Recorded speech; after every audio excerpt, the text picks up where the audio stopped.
For the first time in 40 years, the race to be president of Portugal is going to a runoff. The Socialist Party's candidate, António José Seguro, easily won the first round.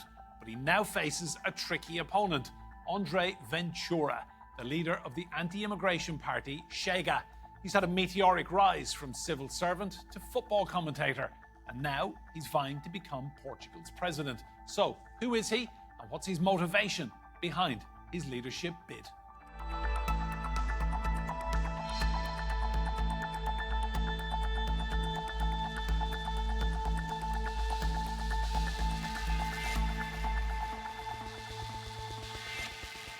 Hello and welcome to Roundtable. I'm Enda Brady. Andre Ventura is the right-wing MP taking Portuguese politics by storm.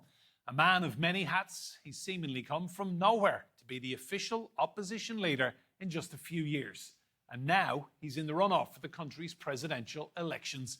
His opponent, António José Seguro, has called on the people of Portugal to help him, as he put it, defeat extremism.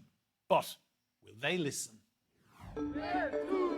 In the heart of Portugal's evolving political landscape, one man has emerged as a lightning rod for change, or controversy, depending on who you ask.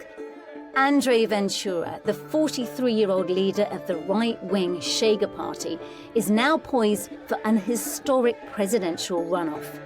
But who is the pundit-turned-politician shaking up the status quo? Born in 1983 in a working-class neighbourhood near Lisbon, Ventura's early life was far from the corridors of power. He once dreamed of the priesthood, spending time as a cemeterian in his teens. His career path has taken him through the civil service, academia, and then into the public eye as a charismatic sports commentator on Portuguese television. Ventura's political journey began in the ruling centre-right Social Democratic Party, when he served as a councillor in Lures from 2013 to 2017. But it was his outspoken criticism of what he called uncontrolled immigration, and particularly the Roma community, that sparked outrage and led to his split from the PSD in 2018. Undeterred, he founded Chega, meaning enough, in 2019, positioning it as a new anti-establishment force against corruption elites and liberal social policies, rather than a hard-right organisation. First of all, I think that neither myself or Marine Le Pen, Chega or the National Rally see themselves in the concept of the extreme right. We have moved away from that spectrum. We deny that, and we continue to deny that today. In 2019, Chega secured its first parliamentary seat with 1% of the vote. By 2025, that had risen to 60 seats, with almost a quarter of all votes, to become the main opposition party. Critics label him as a populist demagogue, stoking division, while supporters see him as a straight-talking champion of the common man. While polls predict he may not win the presidency, his journey underscores a shift in Portuguese politics and the power of blending personal charisma with increasingly popular nationalism. Well, let's bring in our guest for this one. Joining us from Lisbon is the journalist Isabel Neri. And also in Lisbon, we have Andre Alves. He is a political scientist. And I'm delighted to say, here with me in the studio, we have Ricardo Leite. He's a former Portuguese MP from the centre-right SDP party. You're all very welcome to this roundtable. I'll come to you first, Ricardo. So, the first time in 40 years in Portuguese politics, it goes to a runoff. What's the level of interest with the Portuguese public?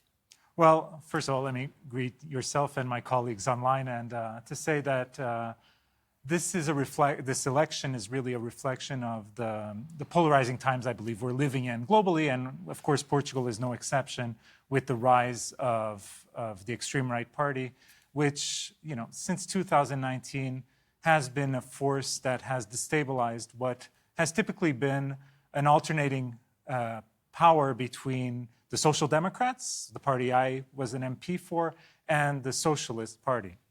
Now, this led to a situation where the left-wing parties in Portugal, after having lived several years in a coalition, which then ended with the Social Democrats coming into power, that led to severe marks within the left-wing parties, because particularly the Communist Party and the left bloc, which had allied their forces with the socialists, came to the conclusion that basically that undermined their positioning in the political space in Portugal, because a lot of their supporters were anti-system supporters. They were people who believed that they could change the system. As soon as they became part of the system, many of those voters shifted then to the extreme right, where Chega and the candidate, André Ventura, has positioned himself. We ended up with a whole bunch of candidates because now every party wants to try to position themselves, if you will. We also had more of an independent candidate who was very much, he was a military figure who had been involved in the COVID efforts, who lost. And so we now end up with this runoff between a socialist candidate and a candidate from the Chega party. However, if you look at it in practical terms, the Portuguese people, on the day they're going to be electing the next president, they'll be selecting between someone who is a bridge builder and someone who is potentially a bridge burner. And what I mean by this is that António Seguro, who is the candidate who came from the Socialist Party, although he's been out of politics for over a decade, he clearly has positioned himself as someone who is willing to try to connect all of the different ideological parties in Portugal to try to find consensuses towards structural reform. André Ventura, coming from the extreme right, clearly has a Portugal first approach, if you will, very much inspired by the Trumponian way of politics. And so he has an isolationist view. And he believes that there are Portuguese people that are first category and others that are of second category, and that he has to lead a country of those that he believes are similar to him and to his supporters. Thank you. Isabel, to you, that's an interesting phrase there. It's a choice between a bridge builder and a bridge burner. Yeah, it's a great catchphrase. It summarizes a bit what we're living in Portugal, but not only in Portugal. And as a journalist, I would like to go a few seconds to facts, because there's two or three arguments that Ventura is using. One of them is that a lot of people is living on subsidies, and we need to have extreme change on that in Portugal. And actually, we have 170,000 Portuguese with subsidies, and we have 1.6 million people living in poverty in Portugal. So if we need something, it's more social support and not less social support. Then we have the immigration topic, which is also very dear to the extreme right Ventura. He says there's too many immigrants, and he does this outdoors really discriminative. But we need between 8 and 140,000 immigrants in Portugal, more than we already have. This is important for us to understand or to analyze why are people voting for Ventura. Of course, there are problems. Of course, people feel they need some changes, but it is also true that a kind of party like this, one that doesn't build bridges, will not solve any of the problems that people are worried. Exactly because if you want to solve problems like this, very deep problems, you will not solve them with catchphrases. You will solve them with good measures, with sensitive people, with people that have this capability, as Ricardo was analyzing, to bring people together and try to solve issues that we are living in Portugal, as well as in other countries, of course. So I think Seguro has been having this good scores because he didn't start all that well. Maybe I should explain that he is in politics almost since ever, as he was a leader of the Socialist Youth Party. He was in governments 30 years ago. He was then candidate for prime minister, but he was in the party. He was then substituted, so to speak, by António Costa, who then became prime minister. So this is just to say that Seguro is a very experienced politician, although he has been a little bit in the shadow these last years.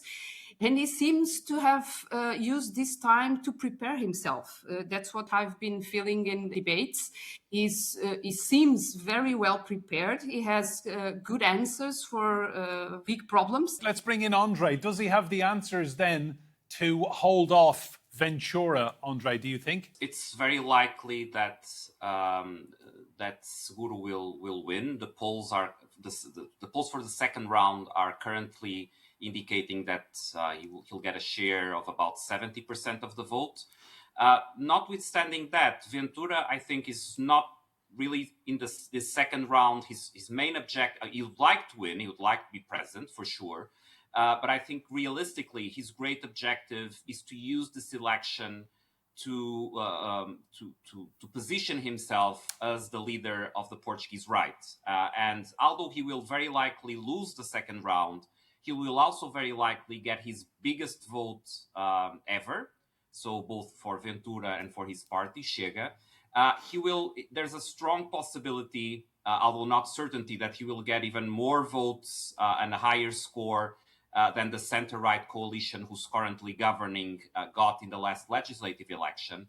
And if Ventura is able to do that, then he will be very well positioned in the short to medium term to win a next legislative election. So in a way, there are two elections going on at the same time. One is the election to be president of the Republic, and that one, Seguro, for the reasons that my colleagues already expressed, is very likely to win. But there's a second, political competition running in the background, which is a competition to see who is the leader of the Portuguese right. And Ventura is using this second round and positioning himself as the alternative to the system, as the alternative to socialism. And his biggest aim, I think, in this second round is to come out of the second round claiming he's now the only alternative to the system, the undisputed leader of the Portuguese right, and thus to position himself to become Portuguese prime minister in the not so distant future. Thanks, Andre. Well put. Ricardo, what do we need to know about Ventura then? Because he didn't start out as a politician. He, at one point, wanted to be a priest. Then he ended up being a football commentator. And I think that's where he got his communication skills from, probably. Well, I mean, in all honesty, he's a very intelligent person. His university professors confirmed that back in his law school days. He actually was a very active politician in the Social Democratic Party, which was my party, and in local government, where he started to stand out with positions against minority populations like the Roma population. And when he understood he would never win the Social Democratic leadership, because although he did have strong supporters, he also had a lot of people, a vast majority, that were against his positioning of crushing the minority for the majority, he then decided to create a party of his own. Chega. And people say that he is funded internationally. Clearly, he is connected to extreme right movements in other countries. He is unable to take any position against the US administration, which I believe stands out to demonstrate that although he puts Portugal first, he might actually put Trump before Portugal. So he's pro-Trump, pro-America? Well, he's pro-extreme right? And that's why you see that in his campaigns, Marine Le Pen participated actively in the past in his campaigns in Portugal. So clearly demonstrating that that's his positioning. And it's a very effective narrative because people are fed up of conventional politics. This is the reality. Mainstream parties, the Social Democrats like my party, the Socialist Party where António Seguro comes from, have been in power for 50 years, since the revolution, going back and forth. And every time a new party goes into power to become government, they're blaming the previous party about what they did, instead of getting things done. Honestly, I took a break from politics because I got fed up of the dialect in parliamentary politics. But it does not mean that I do not believe in democracy, as do the majority of Portuguese citizens. We have to fight for democracy. And what we are discussing today, and André is absolutely correct, is not the second round of the presidential election. What we are discussing in this election now is the future of politics and governance and of dignity of democracy in Portugal. And this, I believe, is the fundamental issue. Who are we as Portuguese citizens? Who are we as a country, as a nation? Are we a country that is willing to ignore the needs of those in most vulnerable situations to meet the needs of those that are in a majority? I don't believe that. I believe the role of a government, the first role of government, is to support those that are in most vulnerable conditions. Ventura is absolutely against this because it goes against his own agenda. To you, Isabel, I saw some of the campaign posters that Ventura and Chega have been putting up all over Portugal, which I think might shock people outside of your country. One poster said, "This isn't Bangladesh." Another said, "Immigrants should not be allowed to live on welfare." He's really pushing the immigration card in this presidential campaign. He's pushing all of those cards, and this is also why I've started with those topics. And I think this is very important for us to discuss one topic, which is, I've heard some people saying, oh, maybe he would be better as a president because then he would not become prime minister. And it's worse to be prime minister because in Portugal, our system means that the prime minister is the executive power, so to speak. But I totally disagree with this interpretation, exactly because the president in Portugal is the guardian of the constitution. And when a politician uses arguments like these ones, and I've showed right from the beginning, it's not factual. We don't have a high criminal rate. Quite on the opposite, we have one of the lowest in Europe. We don't have too many people living on subsidies. We need more social support. However, he uses this kind of thing to get to power. So it creates the image that we live in the chaos, that we need more security. And this is very, very typical extreme right. It's to say everything is in chaos, so we need what we need. We need more security, more power, more authority. And this would be very dangerous if we had extreme right president, because Ventura has told he's telling it all the time that he wants to change the constitution.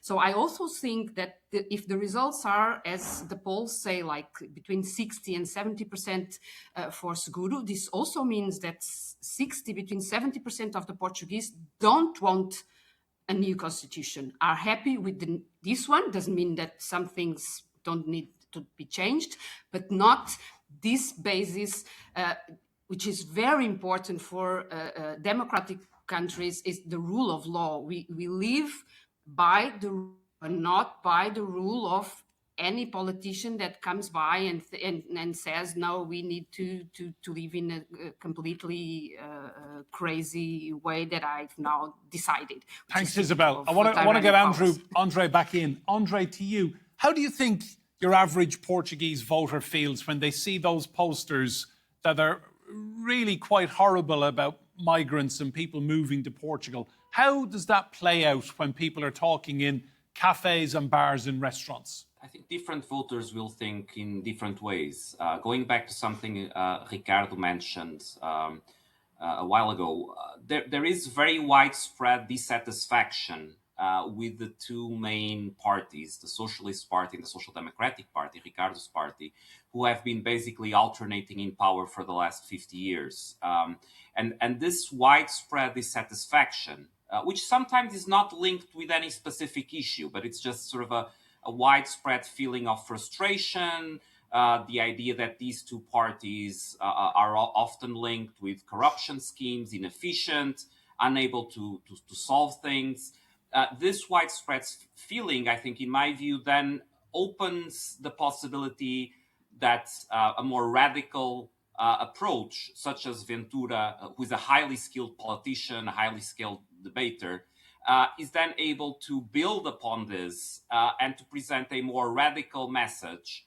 And even if, I would say, even a large portion of Chega's own voters perhaps don't feel first and foremost compelled by those messages that you referred to, they still sympathize with the radical approach. So with the idea that there's this strong politician who is willing to basically cut with the past, with the corrupt system, and so on and so forth.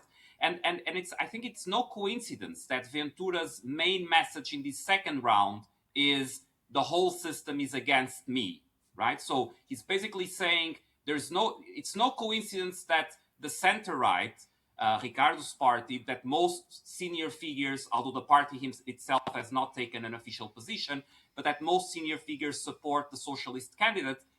This to Ventura actually reinforces his message of saying the whole corrupt system is against me and this system cannot be saved. The only way is to have a radical break with this system. And that's how that kind of political message becomes acceptable, because it's viewed as a courageous move of someone who is willing finally to break with this system for which there is very wide dissatisfaction. Thanks, Andre. Ricardo, so if the polling is correct, and you said you're going to vote for Seguro, and he wins by 70%, do you think that's the end of Chega? That the Portuguese people will just think this, we've heard this guy, he's a one-trick pony, one-issue politician, enough. Literally, Chega means enough. It does, but sadly, I don't think that's going to be the case. On the contrary, I believe that Ventura has met his target, which was to reach the second round, and to, as André just mentioned, to position him against the world. And so everyone who feels that the conventional mainstream parties are not able to respond to their needs, or out of frustration or perception or reality, that will then he'll try to lure those voters onto his battleground. Well, in global politics at large, because Portugal is no exception than what we are seeing in many countries, but it's our country. And being our country, I think we need to take a stand and make sure that even those that are voting out of frustration, in my family, I have people who want to vote in Ventura and want to vote Chega. How does that make you feel? Well, I understand the frustration. And I think we need to listen more to each other. And I think mainstream parties need to be more humble and understand that we have not been able to solve many of the problems that people need to see solved. And maybe we do need more transparency, more clarity on the way we speak. One of the issues that we haven't discussed here today that Ventura continues repeating is the idea that there's corruption in the country. And we've seen actually many sources of corruption coming from members of his own party. But that being said, it's a fundamental problem that needs to be dealt with head on, be it in local government, in national government, in the enterprise level. And while you have a perception of corruption, that there are parts of the country that are benefiting by bending the rules on the backs of the hardworking people that don't stand a chance living off a paycheck of 1,000 euros or less per month, you will continuously see a rise of dissatisfaction. And dissatisfaction leads to extremist positions. And so we all have a responsibility, being members of political parties or not, to have an active role in transforming our society and maintaining a democracy that can actually solve people's problems. Just one final question, Ricardo. You mentioned that he's very pro-Trump and pro-America. How does that play out with Portuguese people who are worrying about, paying bills every month, getting children's schools, getting hospital appointments? How do Portuguese people see a man who's so heavily influenced by Donald Trump? Well, he's very intelligent the way he positions himself. He doesn't talk about that much. He avoids answering any questions about America. And if you look back when the Russian aggression hit Ukraine, he, at the beginning, was actually taking the position in favor of Putin and the Russian Federation. But then when he understood that the trend in Portugal was against the Russian positioning. He then shifted. So this is someone who is willing to change his position, who has no value base, who is willing to just say what is needed to win elections. However, we don't really understand where much of his funding came from. There are a lot of reports in Portugal that have tried to look into this. But even on a political support, clearly he has a network within the extreme right connected to Steve Bannon and to Donald Trump, which he intelligently has tried to avoid talking about. But that clearly is influencing his agenda. You can see the clear alignment. In the last presidential debate, he was asked directly about Donald Trump and his current positioning on immigration and what we saw with the horrible events with ICE in the United States. And he was unable to speak about this. He was unable to say clearly that he would not put Portugal as part of the peace plan or the peace deal that Donald Trump wants to put on the table. So we're talking about someone who I believe is highly influenced by several powers internationally and is willing to be a puppet in international hands, using the Portuguese people for his benefit. Ricardo Leite, thank you so much for your analysis of this one. Isabel Neri in Lisbon and Andre Alves as well. Thank you all so much. Obrigado. Remember, you can see more discussion and debate on our YouTube channel. Just search for Roundtable TRT World. But for now, from me, Enda Brady, and all the team here, goodbye and thank you for watching.